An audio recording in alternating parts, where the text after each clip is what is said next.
75 बरस कबल आंखों में बेहतर मुस्तकबिल के ख्वाब सजाए लाखों अफराद ने पाकिस्तान की तरफ हिजरत की थी। इस बेहतर मुस्तकबिल की तलाश में तब भी हजारों अफराद लुक़मा अजल बन गए और आज 75 बरसों बाद फिर से पाकिस्तानी नौजवानों की अक्सरियत बेरोजगारी से तंग आकर दूसरे ममालिक का रुख कर रही है और फिर से अपनी जान की कुर्बानी दे रही है।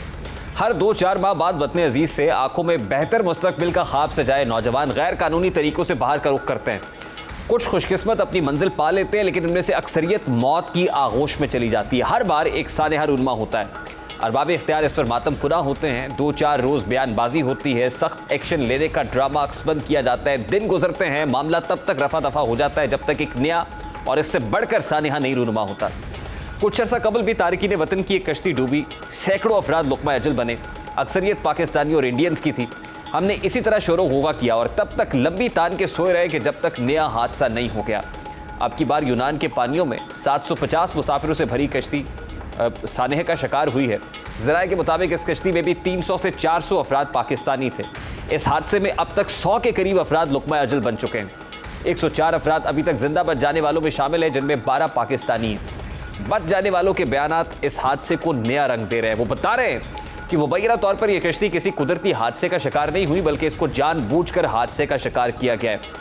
उनकी बातों में सदाकत इसलिए भी महसूस हो रही है कि पहले भी इसी किस्म के हादसात रूनुमा होते रहे हैं। इंसानी स्मगलर लाखों रुपए बटोरते हैं, लेकिन मंजिल पर पहुंचाने से कबल ही मुसाफिर किसी नागहानी हादसे का शिकार होते हैं और जान की बाजी। जिंदा बच जाने वाले मुसाफिर इस हादसे के बारे में क्या चश्मकुशा इंकशाफात कर रहे हैं। मुबैना तौर पर इन हादसों में इंसानी स्मगलर्स के साथ कोस्ट गार्ड्स और दीगर अमला भी शामिल होता है, जो एक मंसूबे के तहत तमाम काम सर अंजाम देता है। इस हादसे में भी यूनान की कोस्ट गार्ड्स का रवैया क्या रहा है, इसका अंदाजा हमें वजीर दिफा ख्वाजा आसिफ की कौमी असम्बली में दिए गए बयान से मालूम होता है। वो क्या कह रहे थे, जरा उसकी एक झलक आपके सामने।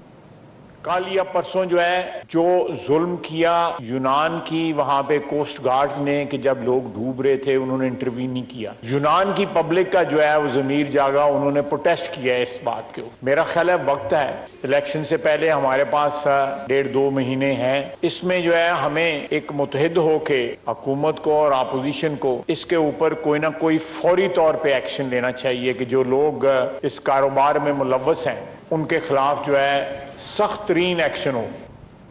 आज ख्वाजा आसिफ ने कौमी असम्बली में बताया कि भारत समेत कई ममालिक की मईशत खराब है, मगर पाकिस्तान में रोजगार और तालीम ना होने की वजह से ये सूरत हाल पैदा हुई है। ये बच्चे 35 से 40 लाख देकर गए थे। ख्वाजा आसिफ ने आज माना कि मुल्क की हालात बहुत ख़राब है, जिसके बायस नौजवानों को मुनासिब रोजगार के मौके हासिल नहीं है। ख्वाजा आसिफ का बयान तस्वीर का एक रुख है, लेकिन तस्वीर का दूसरा रुख देखें तो पता चलता है कि हुकूमत के पास इन नौजवानों को देने के लिए कुछ नहीं, लेकिन अपने लिए मराहत के लिए रातों रात भारी भरकम बिल पास करा लिए जाते हैं। वो मुल्क के इस निज़ाम से मायूस हो जाते हैं और इस मायूसी के आलम में वो ऐसे भी खतरात उठाते हैं जिनमें बचने के चांसेस ना होने के बराबर होते हैं। निज़ाम की नाइंसाफ़ी का अंदाज़ा इस बात से भी लगाया जा सकता है कि नौजवानों के पास नौकरी नहीं, लेकिन हमारे चेयरमैन सेनेट ताहयात भारी भरकम मराहत का बिल मंजूर करा के बैठे। हासिल करदा दस्तावेज़ात के मुताबिक चेयरमैन सेनेट के साथ अब अहले खाना को भी निजी इलाज की सहूलत हासिल होगी, जबकि चेयरमैन सेनेट की रिहाइशगाह का किराया बढ़ाकर 2.5 लाख रुपए माहाना कर दिया गया है। चेयरमैन सेनेट बैरून मुल्क सफ़र में ख़ानदान का एक रुकन साथ ले जा सकते हैं, जबकि चेयरमैन सरकारी जहाज़ में भी ख़ानदान के 4 अफराद को साथ ले जा सकते हैं। अब चेयरमैन सेनेट के अहले खाना भी सरकारी गाड़ियाँ इस्तेमाल करने के हकदार होंगे। बरात में इजाफे के बाद चेयरमैन सेनेट 12 एहलकारों पर मुश्तमिल ज़ाती अमला भी रख सकते हैं। चेयरमैन सेनेट की मकान की तज़ीर और आइश पर 50 लाख तक खर्च किए जा सकेंगे, जबकि चेयरमैन सेनेट अब 18 लाख रुपए तक सवाबदीदी फंड्स भी इस्तेमाल कर सकेंगे। नए कानून के तहत तमाम साबिका चेयरमैन सेनेट को ताहयात इजाफी मराहत मिलेंगी, जबकि 3 बरस तक चेयरमैन रहने वाले अफराद भी इजाफी मराहत के हकदार होंगे। तमाम साबिका चेयरमैन को भी अब सिक्योरिटी के लिए दर्जनों एहलकार मिलेंगे और बैरून मुल्क सफ़र में चेयरमैन सेनेट को नायब सदर का प्रोटोकॉल मिलेगा। यही 2 तबकाती तकसीम है जिसने मुल्क को आज इस नहज पर पहुंचा दिया है, जिसे ब्रेन ड्रेन का नाम दिया जा रहा है। हर साल लाखों ज़हीन और हुनरमंद अफराद मुल्क को छोड़ रहे हैं और जान गंवा रहे हैं, जिसके बदले हम ज़ोरों शोर से यौम से आज जबकि चुपके से अमीर के लिए बंदोबस्त करके इस बढ़ती हुई खलीज को और वाज़ेह कर रहा है।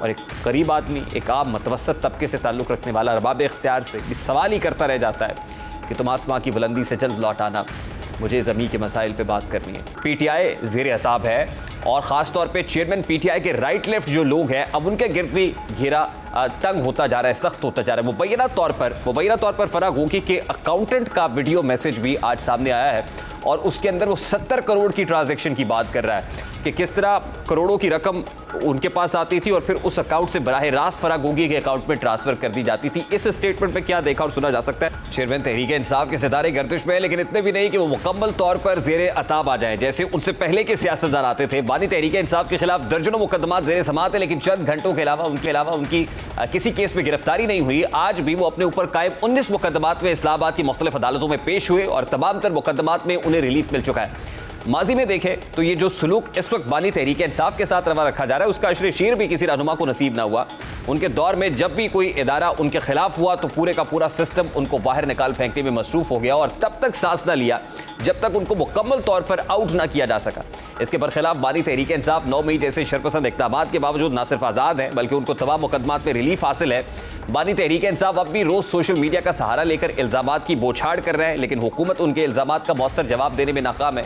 वो अब ये चाहते हैं कि उनकी तमाम तर कोताहियों और गलतियों को माफ किया जाए और इस्टेब्लिशमेंट उन्हें दोबारा से अपना मनपसंद लीडर बना ले। गुज़श्ता रोज भी उन्होंने अपने खिताब में इन बातों का एतराफ़ किया कि जब से वो इक़्तिदार से महरूम हुए हैं तब से ही वो इस्टेब्लिशमेंट से राब्ते कर रहे हैं, लेकिन उनको कोई जवाब नहीं दिया जा रहा। चेयरमैन तहरीक इंसाफ का असल मसला भी यही है कि वो बिगाड़ते तो पहले हैं और बाद में उन्हें सुधारने की कोशिश करते हैं। इस बार उन्हें इस्टेब्लिशमेंट से कोई जवाब नहीं मिल पा रहा। इसी तरह जब वो हुकूमत में थे तब भी उनका शिकवा रहता था कि नरेंद्र मोदी उनका फ़ोन नहीं उठाता और लाख कोशिशों के बाद जो बाइडेन उनको फ़ोन नहीं करता। इस्टेब्लिशमेंट के मुसलसल इनकार के बाद उन्होंने आलमी मीडिया में महाज संभाला और मुल्क की सालमियत के बरक्स बयानबाजी की।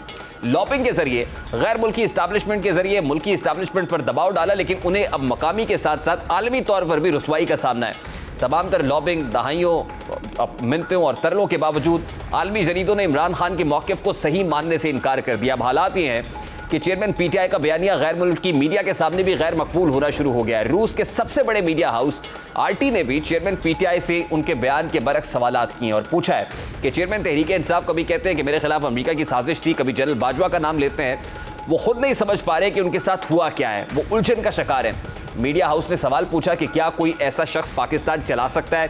क्या किसी मुल्क के लीडर को ऐसा होना चाहिए जो खुद कंफ्यूज हो? इसी तरह अमेरिकी मीडिया हाउस द डिप्लोमेट ने भी पाकिस्तान तहरीक इंसाफ के चेयरमैन की सियासत को सरेआम बेनकाब किया है। द डिप्लोमेट ने सवाल उठाया कि चेयरमैन तहरीक इंसाफ ने हमेशा अदालतों में पेश होने से इनकार किया है, अपने किए हुए जराइम का सामना नहीं किया और 9 मई को जो उन्होंने नफरत अंगेज बयानियां फैलाया उसको भी तस्लीम करने से इनकार कर दिया, बल्कि धमकी दी कि अगर उनके खिलाफ कुछ हुआ तो हुकूमत और बाकी सिक्योरिटी इदारे नताइज के जिम्मेदार होंगे। चेयरमैन पीटीआई के पसंदीदा और उनको अहमियत देने वाले जरीदे फॉरेन पॉलिसी ने भी उनके सियासी बयानिए को जमीन बोस करते हुए कहा है कि चेयरमैन पीटीआई आज वही भुगत रहे हैं जो कल उन्होंने अवाम की सोच में जहर भरा था। रूसी के मीडिया हाउस आरटी ने चेयरमैन पीटीआई के नजरिए को बुरी तरह से बेनकाब करते हुए कहा है कि आज आप जमहूरियत की बड़ी बड़ी बातें कर रहे हैं और कह रहे हैं कि मुझ पर कातिलाना हमले किए गए। जब आपकी हुकूमत थी तो तब आपने बेनज़ीर कत्ल केस पर बात क्यों नहीं की? उन पर भी तो कातिलाना हमला हुआ था। रूसी के मीडिया हाउस ने चेयरमैन पीटीआई से सवाल करते हुए कहा कि आज जब आपकी हुकूमत नहीं है तो आप आज़ादी सहाफ़त पर आवाज़ उठा रहे हैं। आप अरशद शरीफ के कत्ल और सहाफ़ी इमरान रियाज की गैर कानूनी गिरफ्तारी की बात कर रहे हैं। आप ज़रूर आवाज़ उठाए, लेकिन जब आपके दौरे हुकूमत में सहाफ़ियों पर तशद्दुद हुआ और मीडिया पर जो पाबंदी उसके बारे में क्या ख्याल है आपका? आप बतौर वज़ीर आज़म आपकी जिम्मेदारी नहीं थी कि आप इस सब के खिलाफ आवाज़ उठाते? इंटरनेशनल मीडिया तो ये सवालात आज उठा रहे हैं, लेकिन पाकिस्तान की मरकजी क़ियादत कई महीनों से ये बता रही थी कि अमरीकी साजिश समेत दीगर बयानिए सिर्फ ढकोसले हैं। पीडीएम सरबराह ने गुज़श्ता रोज़ एक जलसे से खिताब करते हुए बताया कि बानी तहरीक इंसाफ को उन्हें पार्लियामेंट के जरिए आउट किया, इसीलिए किसी और पर इसका इल्ज़ाम लगाने की जरूरत नहीं है। सरबराह जेयूआई का कहना था कि हमने बिला वजह चेयरमैन पीटीआई के खिलाफ बातें नहीं की, पीटीआई हुकूमत का तख्ता उलट कर फितने की सरकूबी करती गई है।